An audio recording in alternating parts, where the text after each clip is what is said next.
The Checkpoints is presented by pharmaceutical company GM Pharma.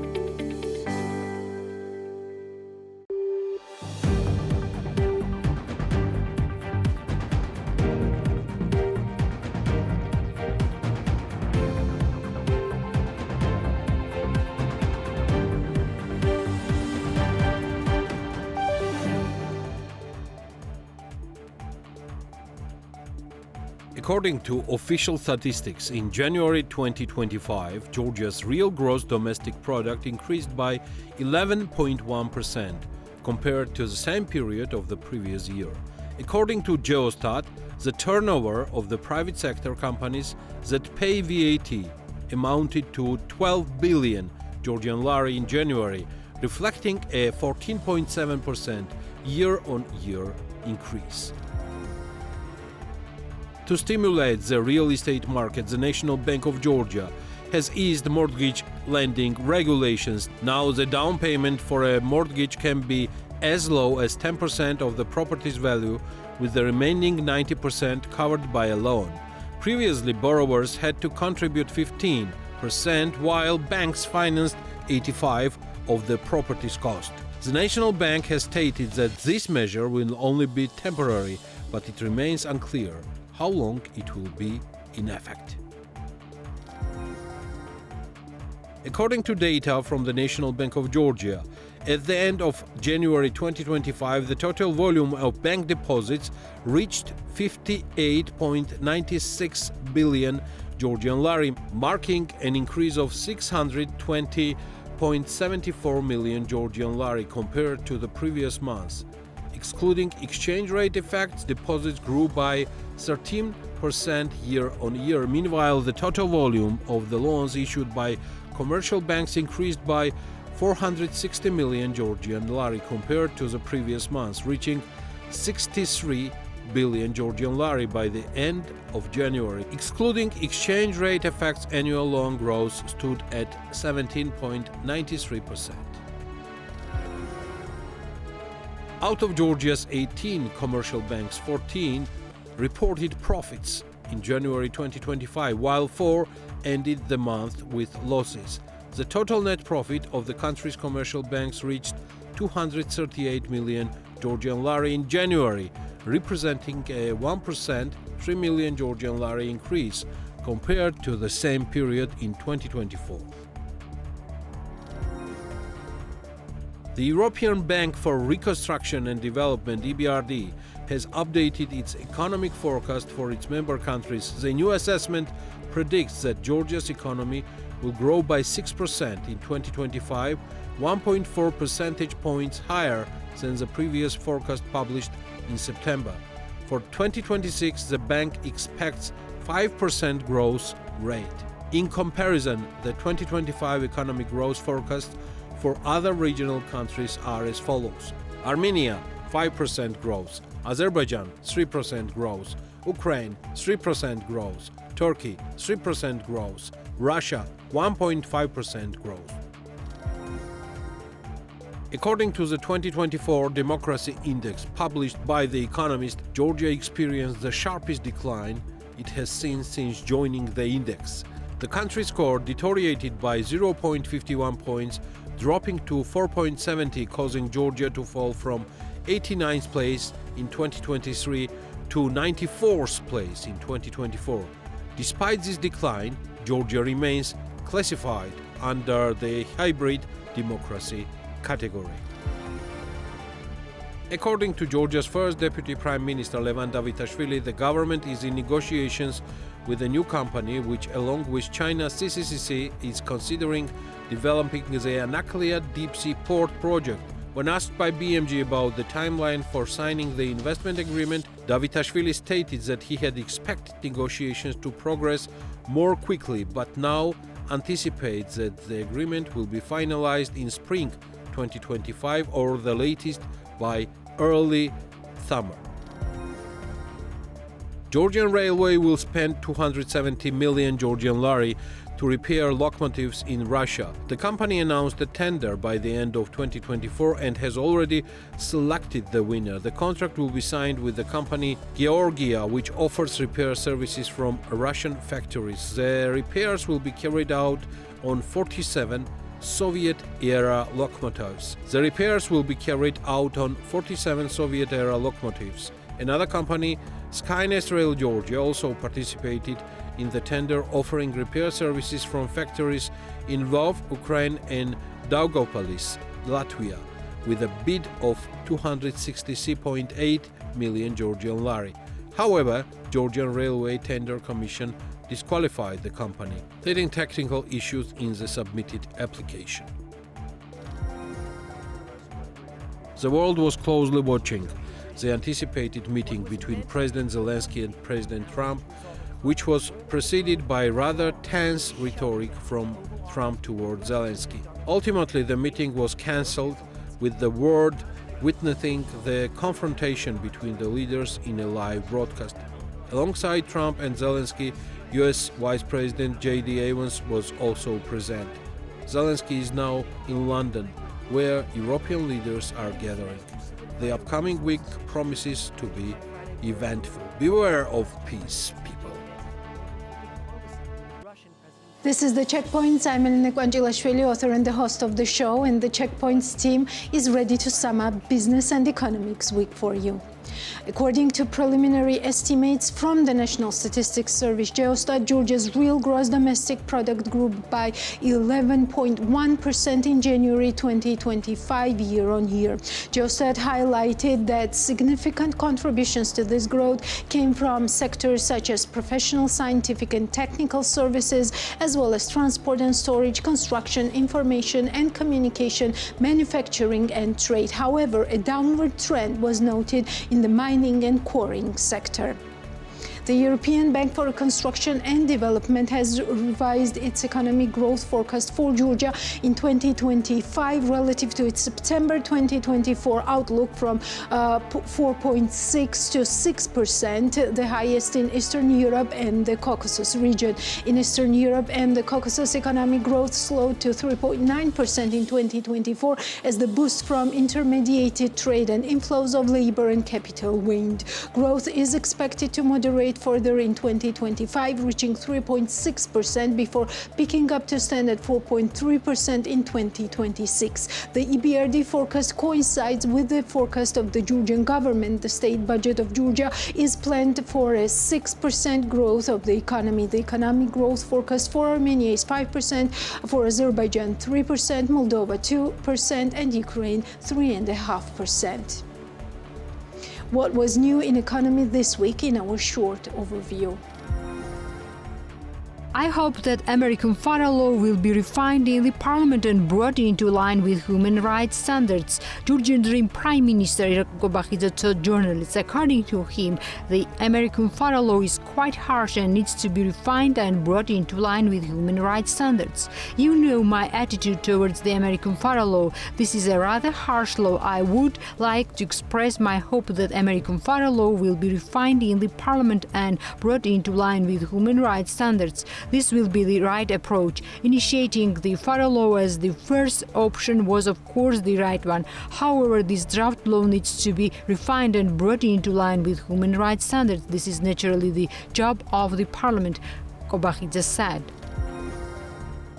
Amendments to the law on broadcast initiated at the Parliament Bureau session that would prohibit broadcasts from receiving funding from foreign sources. The draft legislation aims to block all forms of direct or indirect financial support, including monetary contributions and other material benefits from foreign powers. The proposed amendments specifically target multiple funding channels, prohibiting foreign entities from purchasing broadcast services or providing direct or indirect funding for program production and transmission. The legislation would also ban broadcasters from accepting payment for running social advertising campaigns.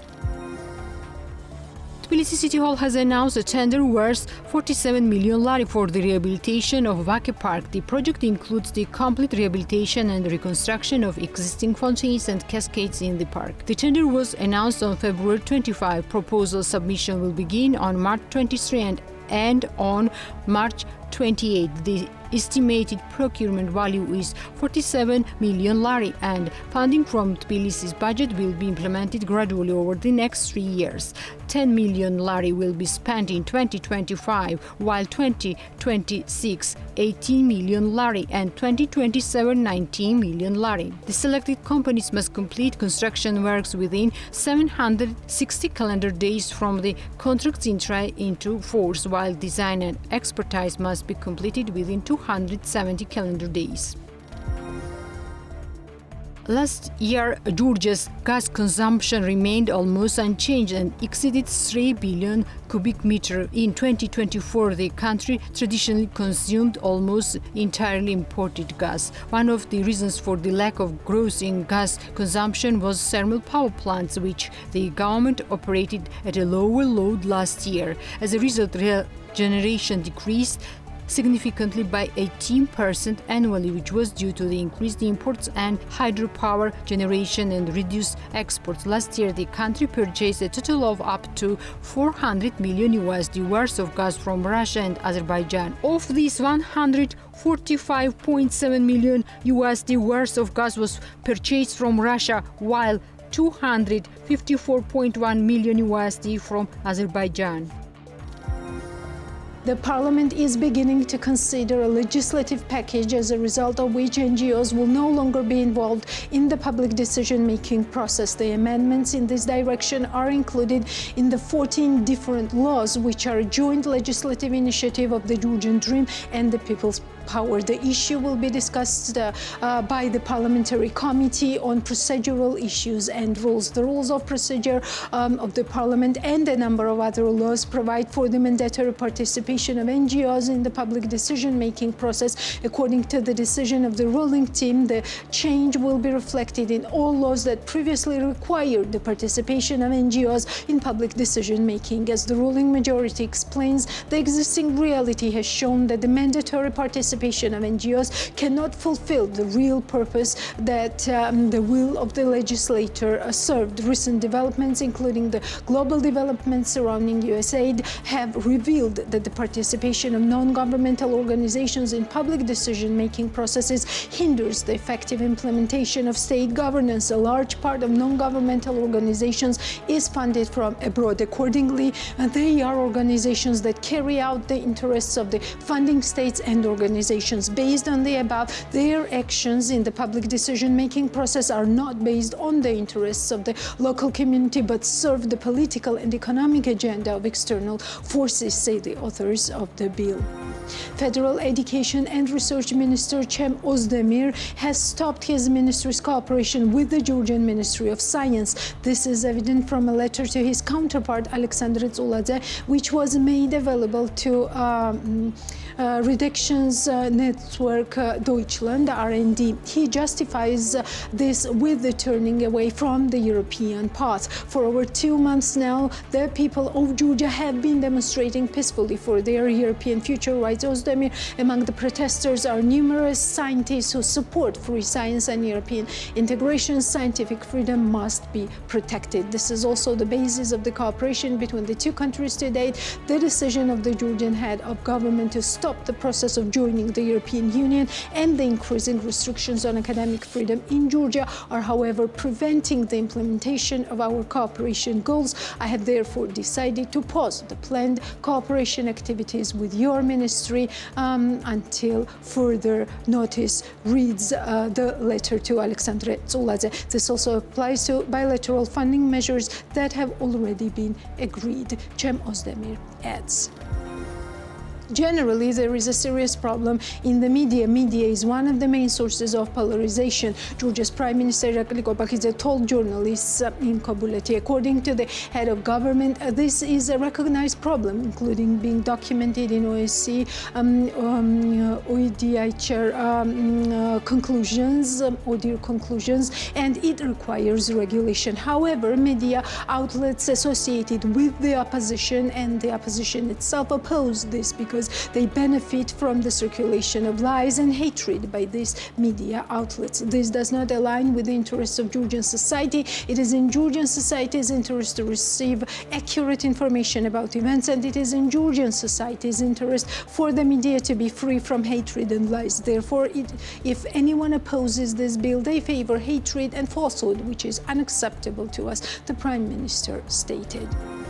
Georgia remains on the list of partly free countries with a score that is 3 points lower compared to the previous year, according to Freedom House's 2025 report. The data said Georgia has been assigned 55 points out of 100 in the political rights section. Georgia's score is 21 out of a maximum of 40 points, while in the civil liberties section, it received 34 out of 60 points. In 2024, Georgia's overall score was 58 points. In the political rights section last year, Georgia had 22 points, and in the civil liberties section, 36 points. In the published report, Georgia is mentioned once, stating that violence during election-related protests was widespread, taking place in 11 countries, including Georgia and Mozambique, where security forces used disproportionate force against protesters. A detailed report about Georgia is not currently available on the website. As for other countries in the 2025 report, Armenia has 54 points, Azerbaijan 7, Belarus 7, Turkey 33,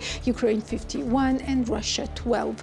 The Freedom House report includes a total of 195 countries and 13 territories, which are evaluated according to 25 indicators. Finland was found to be the most free with 100 points, followed by Norway, Sweden, and New Zealand, each having 99 points. According to Freedom House's assessment, overall freedom in the world has been declining for the 90th consecutive year. Over the past year, the situation worsened in 60 countries and improved in 34. Currently, 20% of humanity lives in free states, while 40% live in partly free and not free states.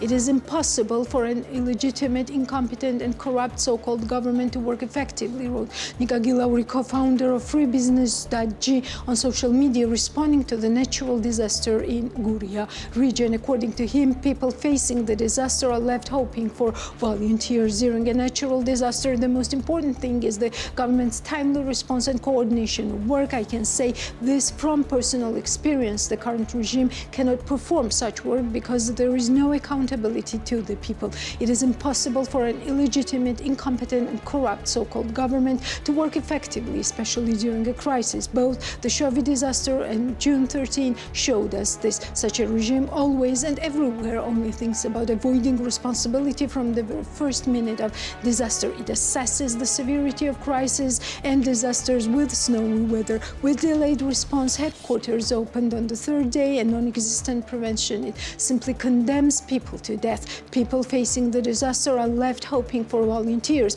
Unfortunately, I'm not in Georgia and can only help the population and volunteers by transferring money to Nanuka's fund account. The crisis has shown us once again that people's unity has been achieved and caring for each other has become our daily routine. Nika Gilauri, former Prime Minister of Georgia, wrote.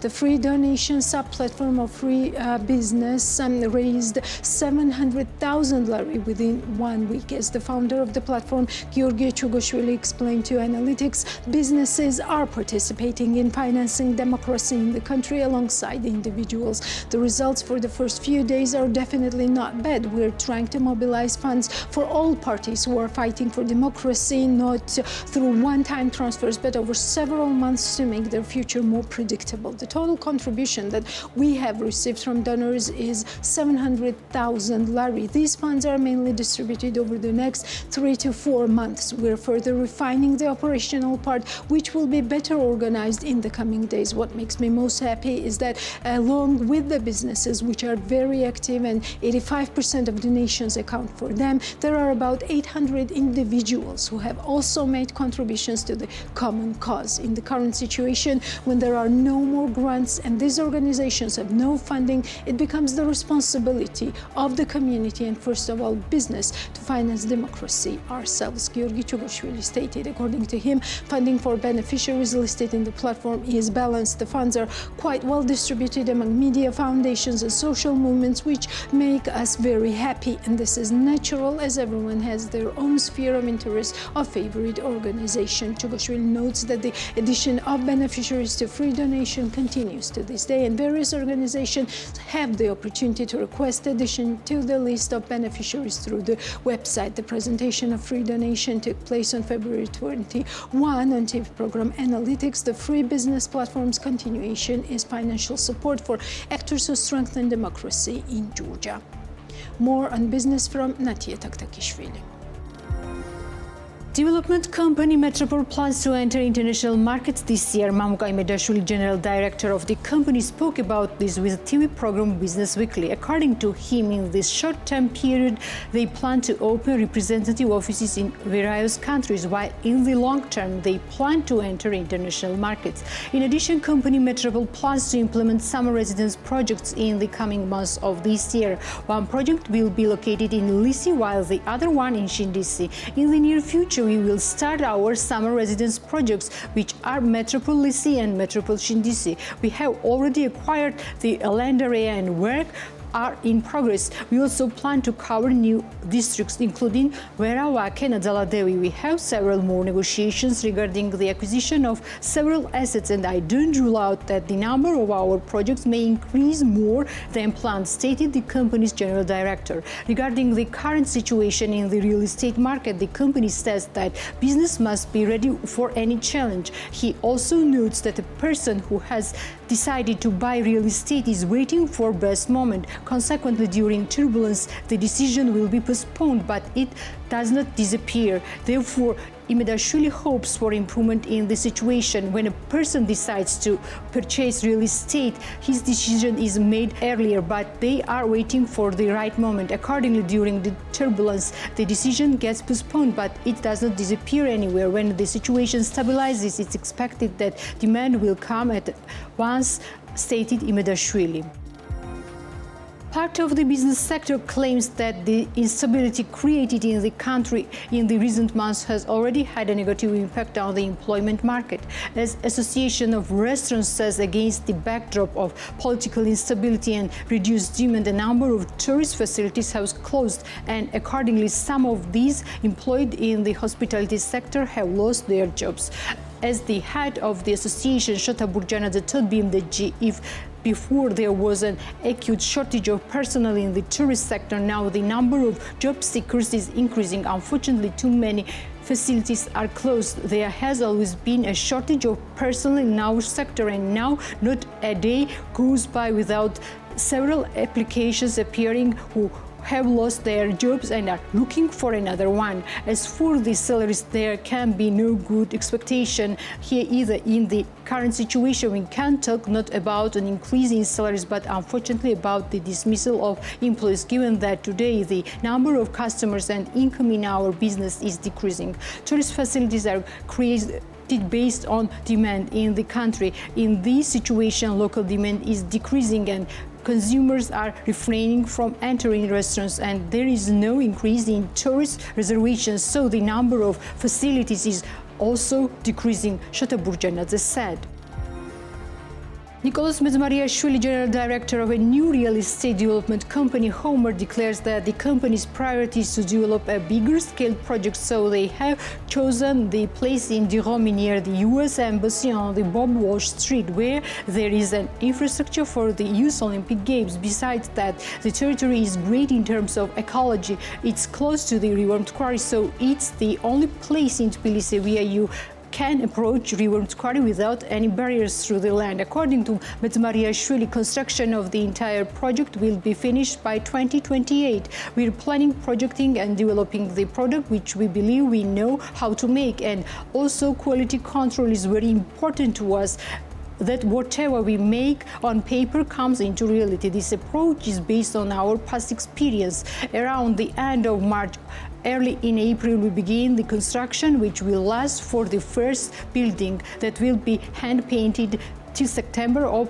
2027, and the rest of 4 buildings will be finished 2-3 months after one another. So by 2023, the entire project will be finished, Medzmariashvili said. Homer Alpha is situated near the U.S. Embassy and Olympic Pool on Bob Walsh Street. Homer Alpha offers recreational hubs with the tranquility of a residential neighborhood.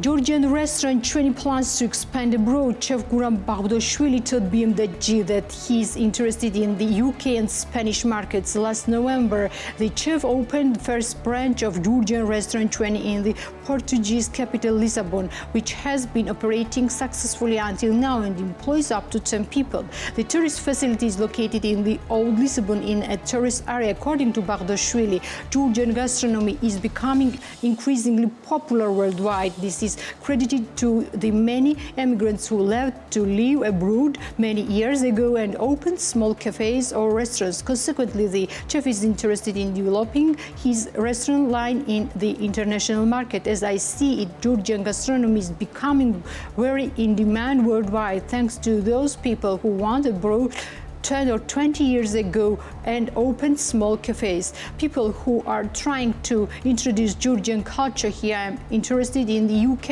and Spanish markets. However, of course, all these require significant financial resources. It's only planned that this stage, when you don't know someone, you can't take them as a partner, but it's not impossible either. We have a few people who are interested in the business, Baghdashvili said.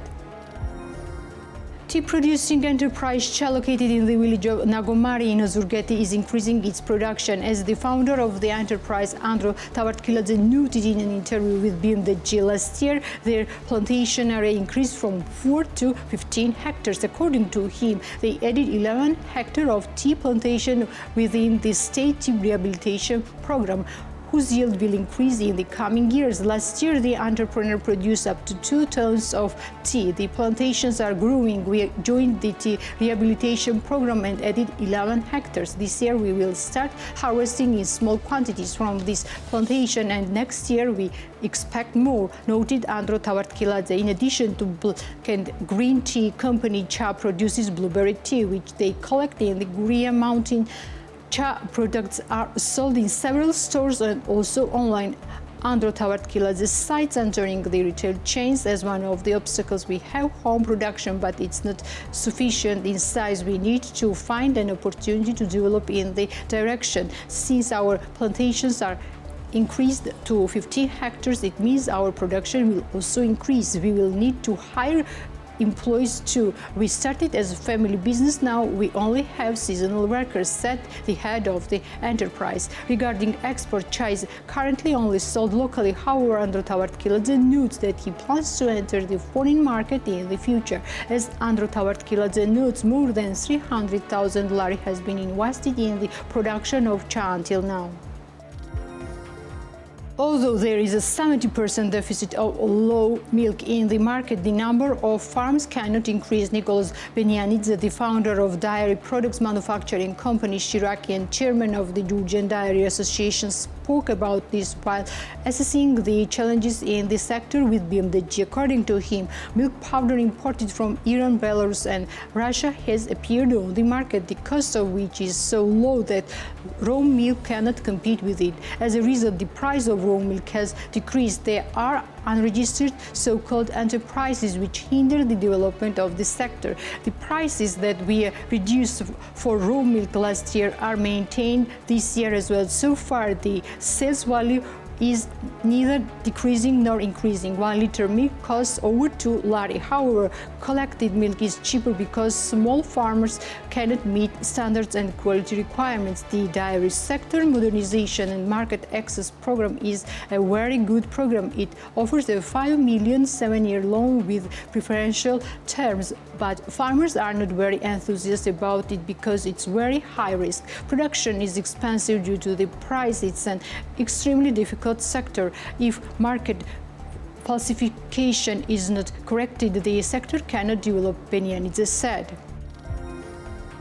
Co-founder of the walnut processing company, Anigozi deeply believes that the Indian market is interesting and attractive for Georgian walnut exports. Anna Kevkhishvili spoke about this while visiting TV program Women's Narrative. We conduct annual international market analysis for walnuts and almonds, pros for producing and purchasing countries. India sits out in the sense that it buys the highest quality walnuts, specifically the Chandler variety. Georgian Chandler is very close in its quality indications to Chilean walnuts, and Chile is known as the producer of the highest quality walnuts. India became an interesting and target market for us after we learned that the highest quality Chandler variety specifically enters India. Additionally, China, from where a large amount of product is exported, including budget walnuts, has no trade connections with India. Chinese nuts cannot officially enter India. The walnut sector always faces competition from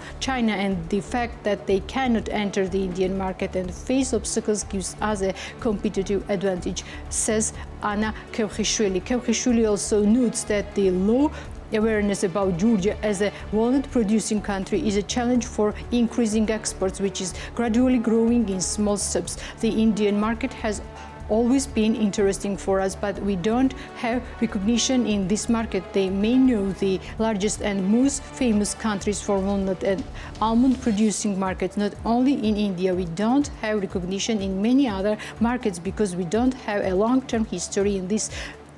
We are new producers, Kevkhishvili said. Anigozi participated in one of the major B2B events in India. The exhibition featured dozens of companies from up to 50 countries, including 7 Georgian enterprises.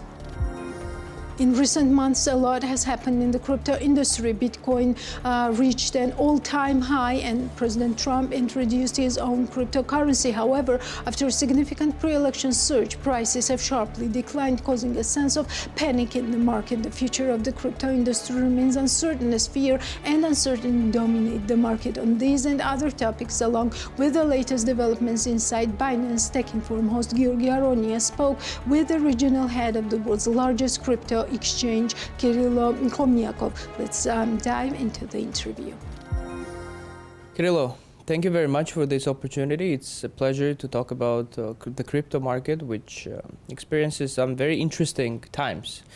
Now, especially the last part of the bull run, especially due to the election results in the US, even before the elections, and all the promises that had been made in the United States. So it's very interesting for me to discuss these topics with you. Thanks for having me, Georgi. I really like to be in Georgia, and thanks for the invitation. Hopefully we have a good discussion today.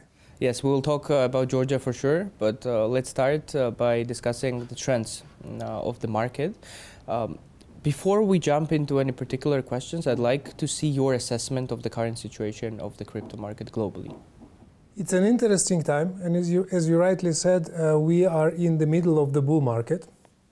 That's hopefully will continue for some period of time, expectedly for the 2025. The industry has been living in some interesting new features.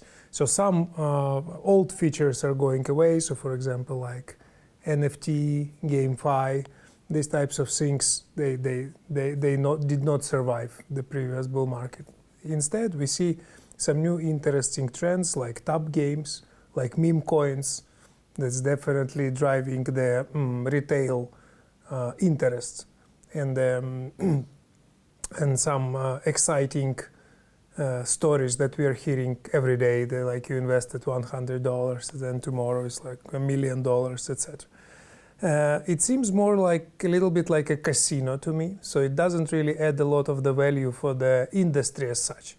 However, people are really trying to get rich overnight, and some can, right? So it's okay. So if users want it, that's an interesting product, which obviously doesn't create a lot of the long time value. I mean the meme coins, but rather give this casino gambling betting for these users who has the appetite. Much more important things are happening from the institutional side and from the Bitcoin adoption side. So you know, the ETFs in US halving and the new focus of the new administration to support crypto and to make the US the capital of the AI and crypto, and the steps that are happening in this perspective, not just declarations, right, but also executive orders that have been signed so far, especially the team that's working on this. Everybody who is in this industry now is coming from crypto, so are really aware what crypto is and are very crypto friendly. The fact that the regulation are being now prepared for the stablecoin as the stage one by a group of the serious experts, right, good experts, and expected Bitcoin strategic reserve, either for US as the country or separate states, as well as the different other countries. So for example, recently Bhutan has acquired a lot of the crypto. They had the BTC, Ethereum, and BNB, our coin. So hopefully it's not just US but other. And this started from the States, but we also see a lot of adoption from the institutional, from the funds, from the capital markets, traditional brokers, etc., etc. So this gives a lot of the positive expectations in terms of how the Bitcoin price will be improving. I'd like to structure our interview based on the chronological order of the things that happened during the last 1.5 years, let's say so. And I'd like to start by talking about ETFs, which was a major driver for the markets, for the price of digital assets. But I'd like to ask you a very non-traditional question to, in a way, play devil's advocate in a way. Because, you know, crypto, especially Bitcoin, was about the new money, the new people having money. But, you know, with ETFs, even though the market reacted positively, now we see a lot of the older players like BlackRock or basically any other company that issued the ETFs, now they have been accumulating a lot of Bitcoin. Do you see that as a some kind of threat to the original idea of Bitcoin? I wouldn't see it as a threat. So Bitcoin is the freedom of money, right? And that's why it shouldn't be limited to anyone who wants to buy it, whether it's a physical person, you, I, or the corporation, or the bank, or the government, right? It should be available for anyone. So I don't see any significant risks there. Traditional markets, they are wrapping Bitcoin in the instruments that are acceptable, known, and easy to use for their users. And I think it's okay, right? As long as they hold in custody the same amount of the Bitcoin, I don't see anything bad in this regard. Interestingly is that a lot of the companies started to buy Bitcoin. So there's a couple of views about that. So definitely the things like MicroStrategy, now called Strategy, what they're doing with selling this capital, this pure Bitcoin capital, is a very interesting business model. And there is many other companies that are doing this to invest. However, some people are saying that the companies who do not invest in their own growth, but rather invest to the Bitcoin as the strategic asset, can then face some serious issue if the Bitcoin goes down. Because we need to remember that the market is still very volatile. Even with the companies, we see the trend of countries. I could not call it trend yet, but El Salvador, for example, I visited a few weeks ago. Incredible country, and what they're doing there is so interesting to see. Do you envision this trend to continue in the future? Maybe some developing countries such as El Salvador, which is not a big country, adopting this Bitcoin first strategy, investing in Bitcoin mining, for example? I have never been to El Salvador. I want to be there one day too, so really interesting. But what I know is that this year, just a couple of months ago, at Davos in Switzerland, a lot of the companies were approaching Binance leaders, the traditional financial companies, banks, and they were much more friendly. They were much more open to the partnerships, integrations, etc., as well as many countries too.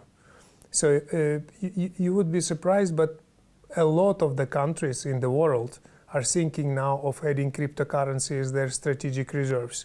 It's either additionally to their capital reserves, right, or instead of it, to start earning money on this. So we've seen a couple of cases just recently. US obviously declared this.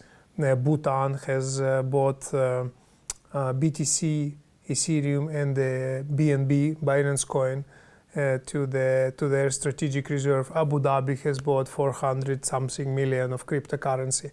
So I think this trend will be developing very fast. And in my scope at Binance, there is a lot of developing markets. So we are currently in the discussion with a couple of the governments that wants to have BNB as a strategic reserve. So this is a very interesting discussion, and I think a lot of news will happen in this space soon.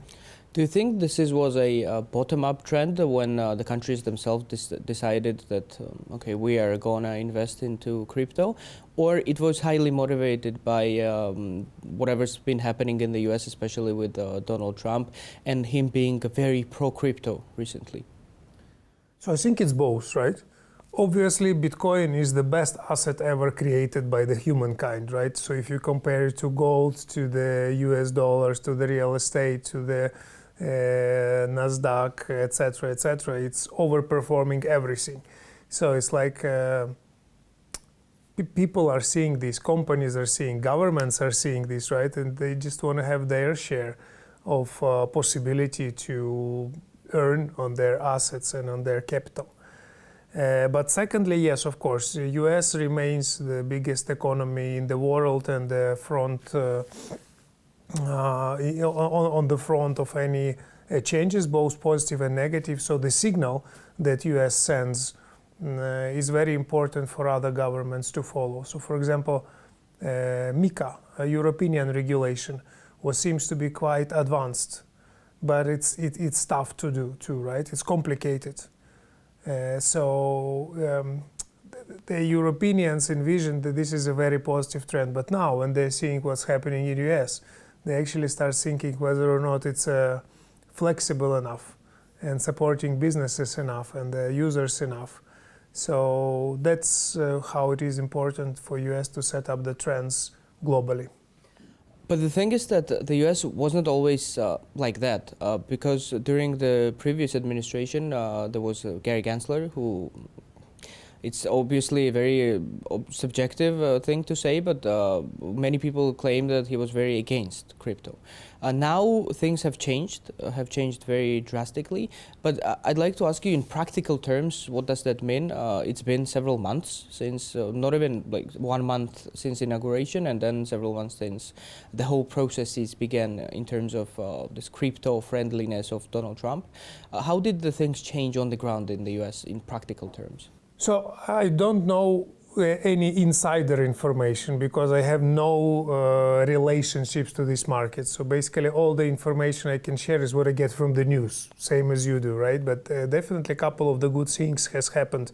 So Binance and SEC has recently, I think it was last week or the week before last, has issued a statement that they both jointly agreed to postpone the litigation in the SEC case. So it's definitely a positive signal. So instead of the regulation by enforcement, I think the direction now, at least from this open source information, is regulation by providing a proper support and the terms and the frameworks. It's very important. I also know that the new leadership of the SEC and of the SFTC are very crypto-friendly, understands the crypto very well. And I also know that there is a separate group that is preparing the new crypto regulation. So hopefully it's going to be the good thing. And overall, I'm seeing the direction that they want to understand what to do with all these lawsuits that was created by the SEC. Before we jump into lawsuits, because that's an important part of our topic, I'd like to ask you about the Donald Trump's persona, because what he did recently with the meme coin launch is something new.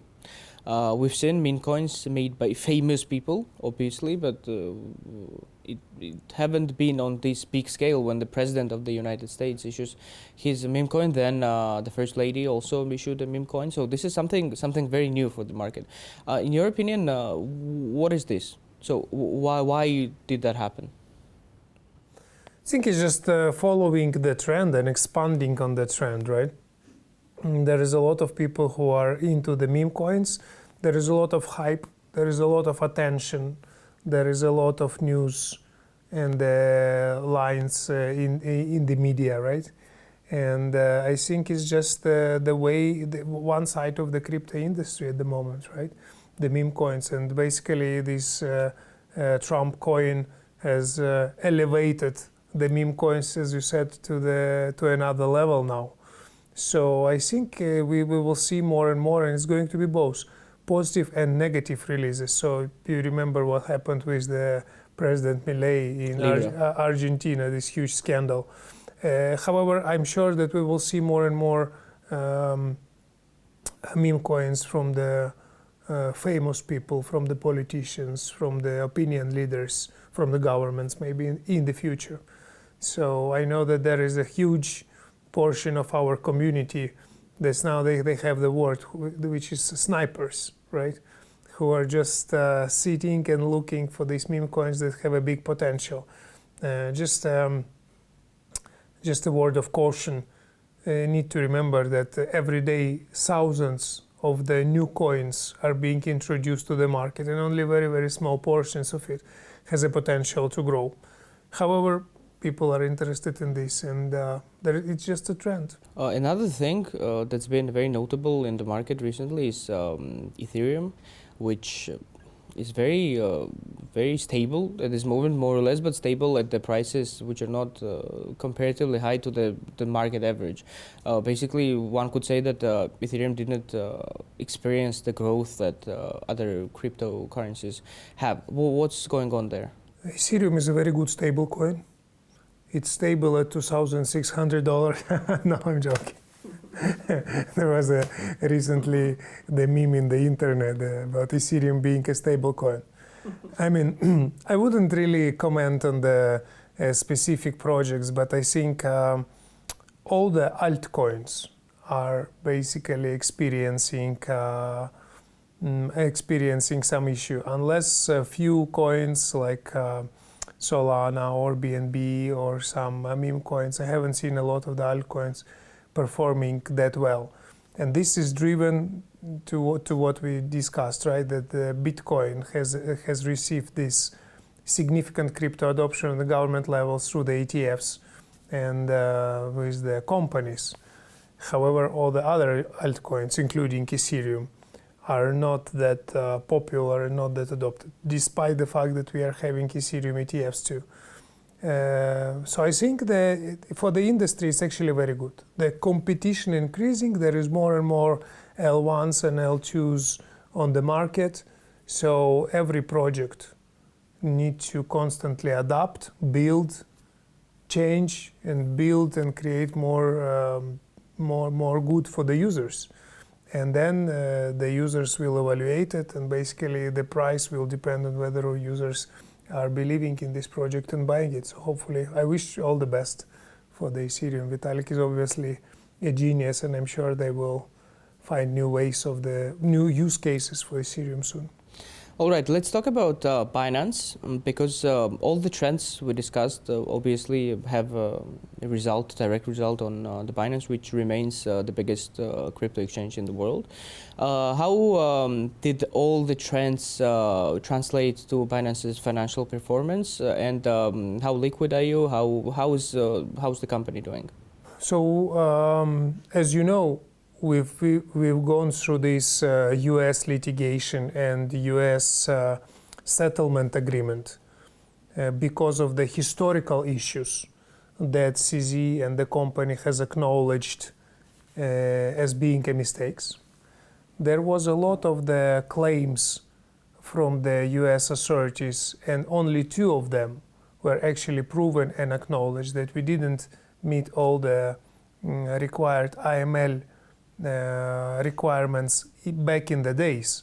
It's a period of 2017-2019, if I'm not mistaken, and that we were servicing US customers somewhere back in the days too. So these were our mistakes. We acknowledge these mistakes, and based on this settlement, CZ has to step down from the CEO position. We paid one of the biggest fines in the history of $4.3 billion, and CZ himself, he was sentenced to the 4 months in prison. So it definitely was shocking. I don't know how to say it other ways for us at Binance and for CZ and overall community, right? From what he did to the industry, his contribution, have such a outcome was basically shocking. But it is what it is, and since then there was a significant changes at Binance, both on the corporate structure level and the compliance level, to make sure there is no such mistakes ever in any countries of the world in the future. So we now have the independent board of the company. We have now more than 650 compliance experts in our company, best in class, best in the industry. We have 2 monitors from the US authorities that are monitoring daily all our compliance procedures, one from the FinCEN, another one is from the DOJ, who are monitoring everything that we are doing. And it's actually a positive sign. We call it the Binance 2.0 because it adds such a credibility for us, because the problems we have gone through, now from the compliance perspective, this is already Binance 2.0. And we are obviously the most compliant and the most licensed exchange in the world. And provided all these controls we have implemented and all this monitoring that's done by the US authorities, no one could have any concerns or issue that Binance is not complying in any of the products, in any of our operations, and in any of the markets. So it's actually what happened to us was very shocking, but eventually it's very positive for the company in terms of transformations and for our users, who now have much more comfort and credibility in everything that's happening in Binance, and are having absolutely no concerns of all our process. Do you see the future where Binance is a listed exchange on the stock exchange? So I recently heard from CZ tweet that the listing, basically the going public, right, is not the way forward at the moment, and Binance is not for sale too. This is what CZ recently said. There is, I don't know what shareholders are thinking, but currently I think we're doing very well. We have fixed the compliance, all these historical issues, and we are getting into more and more markets. So we are really self-sufficient. We don't have any loans from anyone. We don't have any debt as the company. And basically our model is very simple. That we just charge the minimum fees, minimum commissions from our users from the trades, right? So the business model is very sustainable and very profitable. So I wouldn't surprised if the shareholders are not seeking for any additional investment, because from the business model perspective, we don't need it. Another brief question. After CZ stepped down, Richard Teng became the CEO. What new did he bring to the table? So I was working for a while with Richard as my direct manager, and I really enjoyed it because he's a completely different person than CZ, right? So CZ is the fire and the hurricane, and there is no chill when CZ was around. Whether the Richard personally and emotionally is very different person, right? He's very calm, he's very wise. He is very structured, and most importantly, he really understands what's happening at the regulatory level in all the countries, because Richard himself historically was working for one of the key regulators in the world, Singaporean regulator MAS and Abu Dhabi regulator. So Richard really driving us to this Binance 2.0 vision, to cover all these potential misconceptions about compliance and partnering with the regulators across the globe. So it's definitely a new type of leadership, and Richard is an amazing leader. So I learned a lot from him too. And the last question is about Georgia. We have recently, well, not recently, but roughly 2 years ago, the change in the regulation. Now all the companies have to register as WASPs. What is the stance in the process? Where are you in the process right now? We are operating in Georgia on the reverse solicitation basis. So we do no marketing. We do no local events, no affiliates programs, no angels programs, no VIP programs, no nothing. So basically reverse solicitation is when you are not present in the country, but Georgian users can go online, and if they decide to find Binance and use the Binance product, they can. They can use all the products that Binance have.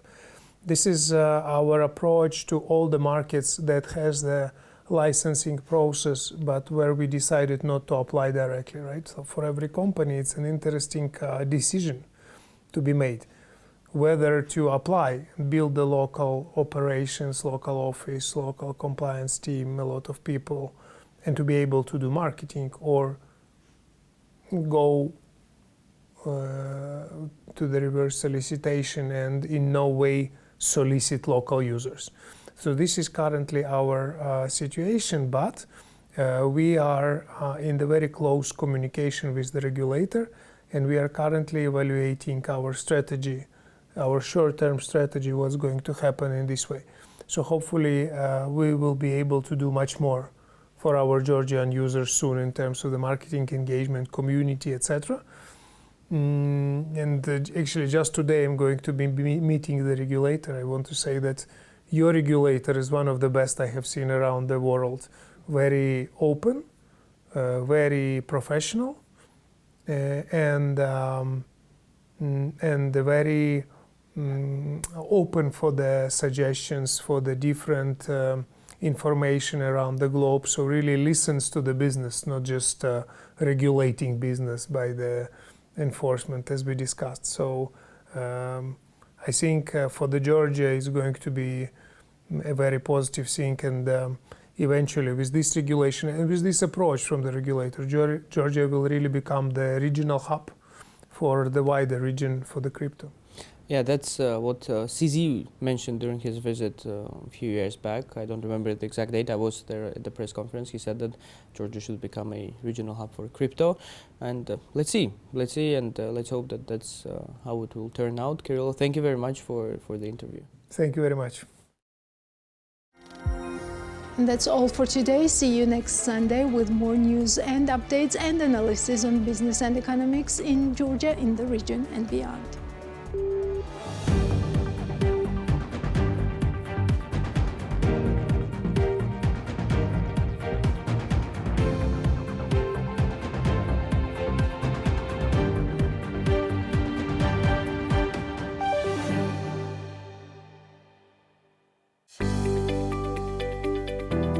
The Checkpoints is presented by pharmaceutical company GM Pharma.